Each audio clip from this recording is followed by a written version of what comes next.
How did you feel when you first took the Shahada? How did you hear about Islam for the first time? Before you become Muslim, I guess that you were dating, you ate pork and you also drink alcohol, I guess. Was it difficult for you to stop all this when you become Muslim? I would cross the street if I saw a woman wearing a hijab in London. That's how bad my mind was affected by the media in the UK. If there was a chance to speak to whole non-Muslims in the world, what would you like to say if you had a 1 minute?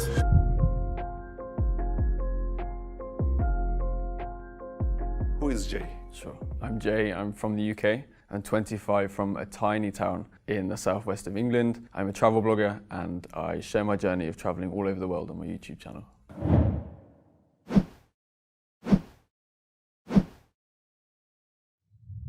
What is the aim of the Jay? Why are you traveling that much? I hopefully, inshallah, will change the negative perceptions about Muslims all across the world. I post on YouTube and my Instagram all the positive things about the culture, the food, the people, the way of life to hopefully change perceptions back in the UK. Back in the UK and America, perceptions about Muslims are incredibly negative and hopefully, inshallah, I will change that. In one of your videos, you said that you love Pakistan and Turkey more than other countries. What is the reason for that? Why Pakistan and Turkey? I think I love Pakistan so much because, again, I never heard anything positive about this country. The main things I heard were terrorism and war and violence. And I went there and all of my expectations were beat. Everyone was so kind, so nice. The food was some of the best I've ever had in the whole world.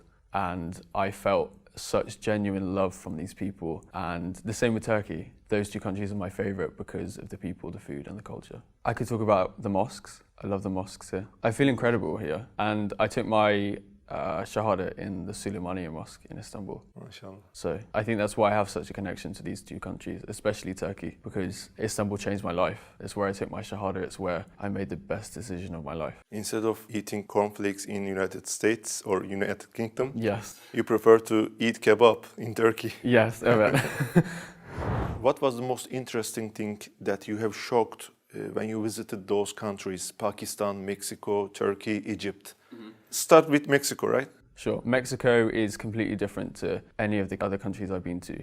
Muslims are not widely shown in the media or even on the streets. I only managed to visit one mosque when I was in Mexico City. So the thing that was the strangest for me in Mexico was not being able to meet so many Muslims. In Egypt, Pakistan, Turkey, United Arab Emirates, they are everywhere and I've made some of the best friends here.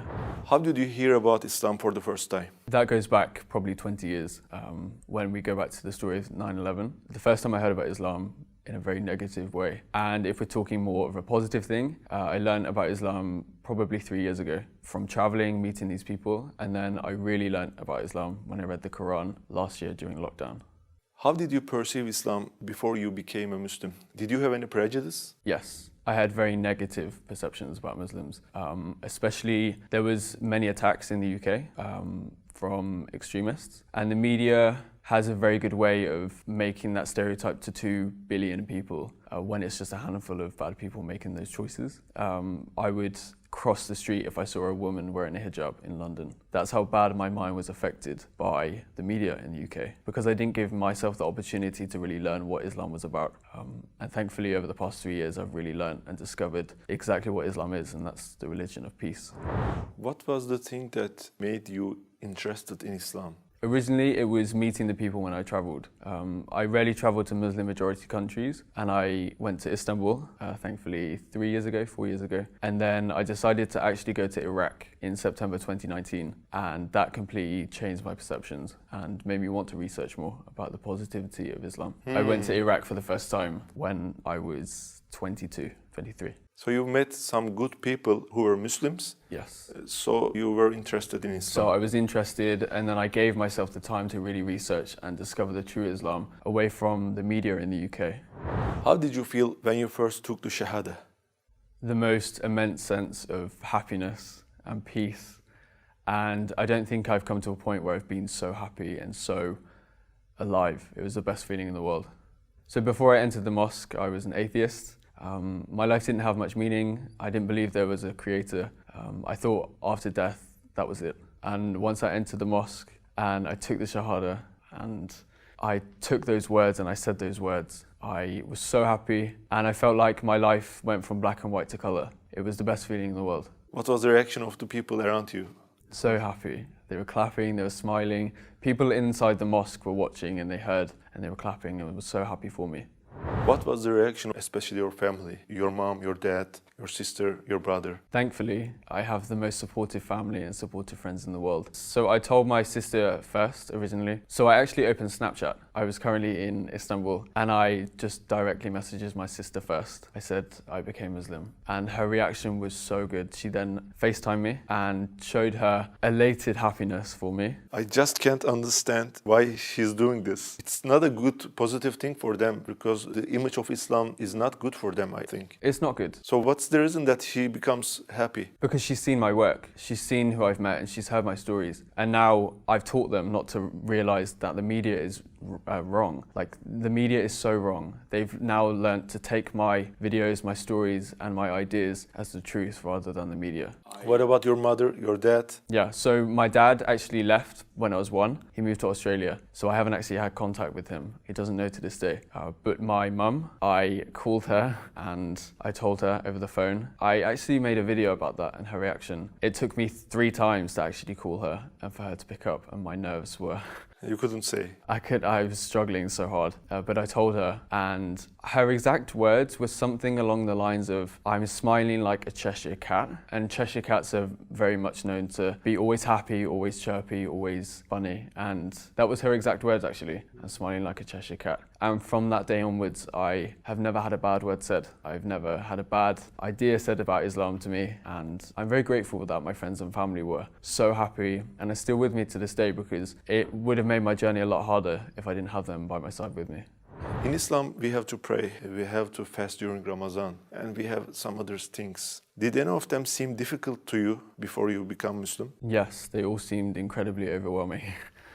Especially as in the UK before I became a Muslim, I was on this journey alone. During lockdown, I couldn't see anyone, I couldn't practice with anyone. It was very difficult. Still to this day, I still get overwhelmed. But now, thankfully, after a lot of practice, a lot of work, I've got to the point where I can do anything with ease. How did you make that research? From internet? Which videos? Which speakers? Many YouTube videos, many stories that I've met from the people on the streets, and actually reading the Quran itself.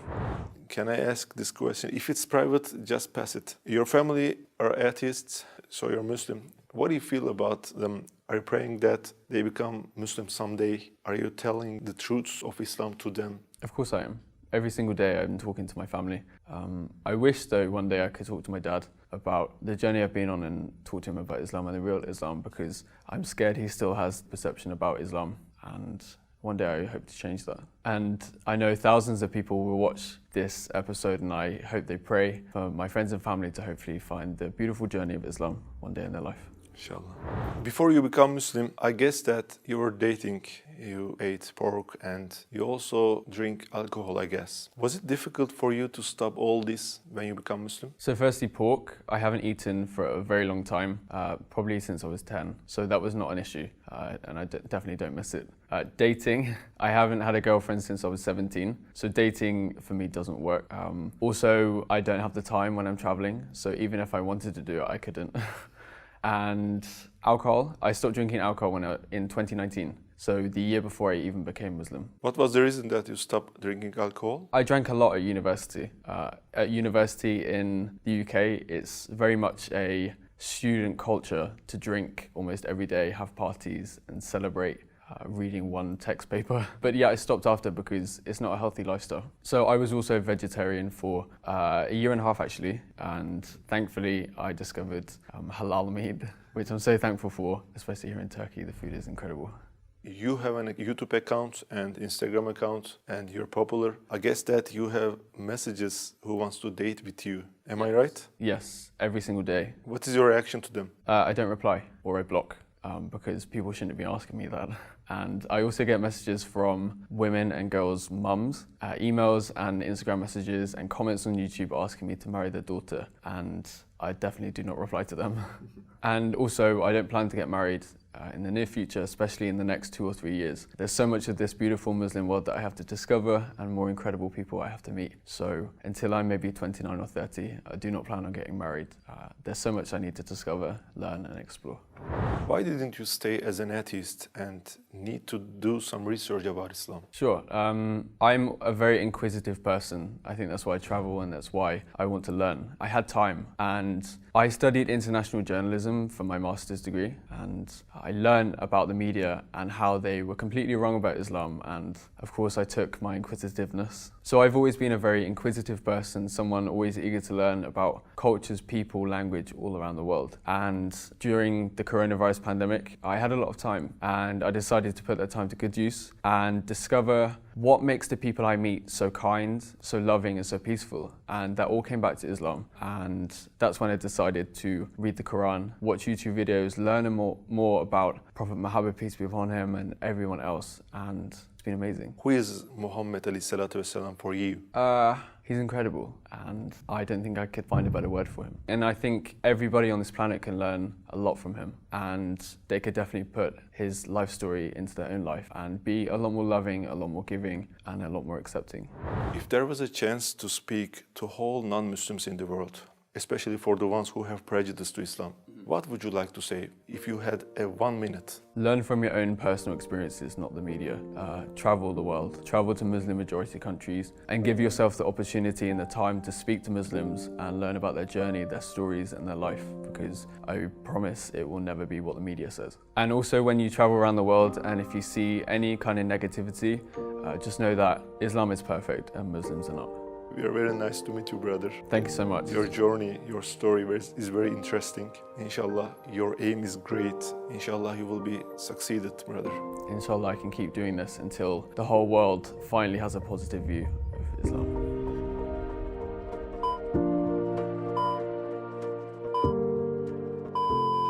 Let's come to the hardest question that will make you sweaty. Coffee or tea? That's the hardest question you could ask me being in Turkey. Chai is my favorite here, but I love coffee. If you say coffee, there will be many dislikes in this video. I say chai. I say chai. That's okay. How did you find Sözler Köşkü? You've seen our studio, our medrese. How did you find? Incredible. Everyone working here is so kind and the studio is phenomenal. Except that it's very hot. It's very, very hot. Too hot. Teşekkürler.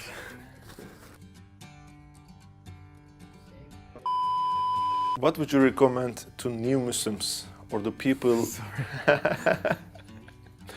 Did I make an English pronunciation wrong and you're laughing at that? No, you keep laughing. This is a real serious problem, brother. You will understand me when you got married. Yeah.